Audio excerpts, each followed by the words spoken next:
Hi, and welcome back to Pint-Sized Guilt-Free Torah. So Moses is told to get up in the morning and stand in front of Pharaoh. V'yomer Hashem el Moshe, Heshkem b'boker v'yisyatzev lifnei Paro. Stand in front of Pharaoh. Why specifically stand in front? Or Chaim says that Moses was told specifically, don't lower your head, don't bow yourself in front of Pharaoh. Even though Moses was a man of great humility, this was not a time to be humble. This was a time to stand up. Now, why did God need to tell him that over here again, when earlier on, chapter 7, verse 1, it says, V'yomer Hashem el Moshe, Re'ei nasati Elohim leFaro. I've made you a master over Pharaoh. So Moshe knew he was a master over Pharaoh. But the answer is that Moses was so humble, he would always bow himself in front of everyone. That was just his humility. But God was telling him, now, this time, no. The most powerful man in the world, Pharaoh, you are a master over him.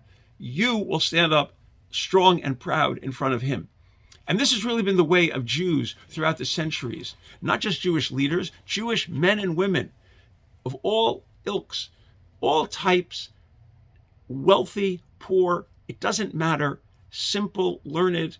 We have stood up against rogue regimes. You just saw it in relative recent history in the 1960s, 70s, and 80s. The refuseniks in Russia stood up against a powerful Soviet Union. And yet they knew they might be killed or sent to Siberia. Didn't matter. We will stand with our heads proud. We know we are part of this Jewish nation, a nation proud. Look at our community. There's no one like our communities. We take care of each other from the time of the cradle, literally from birth. Someone doesn't have money for birth.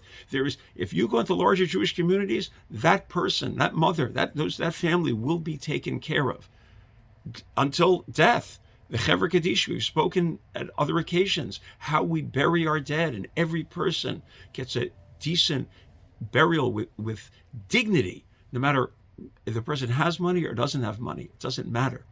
We take care of our own, and we start building communities like that. Those are model communities. The world can learn from us how people should treat each other.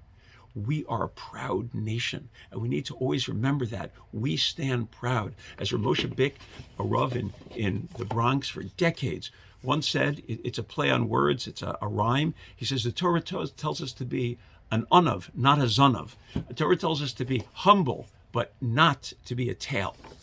Klosenberger Rabbi, I've mentioned him many times in the past, lost a wife and 11 children in the war, was in the concentration camp, and the Nazi commandant said to him, Rabina, which is the chosen nation?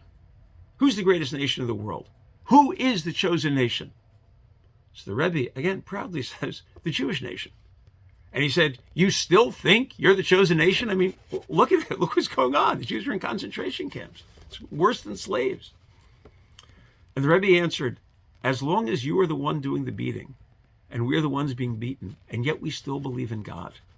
That's right, Jews still believe in their mission and what we need to do. And we've seen so much so after World War II, how much Jews built afterwards. Yes, we believe in God, even in the worst times. As long as we have that, we are still the chosen nation. Chosen people, the Rebbe said, don't hurt innocent people. You think you're chosen because you're beating up people. No, we hang our heads tall. We don't bow down to people. Not even rogue dictators, not even people that the rest of the world is afraid of. We are part of this nation. We need to be proud Jews. Don't forget, in order to be a proud Jew, you have to know something about Judaism, because it's hard to be proud of something you don't know anything about. Read up on it, learn up on it. If you have no one to teach you, call us, we'll teach you. Main thing, learn about Judaism, be proud to be Jewish, stand up. Moses stood in front of Pharaoh, and Jews have stood in front of people. Famous people, powerful people, wealthy people. We've done this for centuries and centuries, and we continue to do so to remain proud Jews. Have a wonderful day.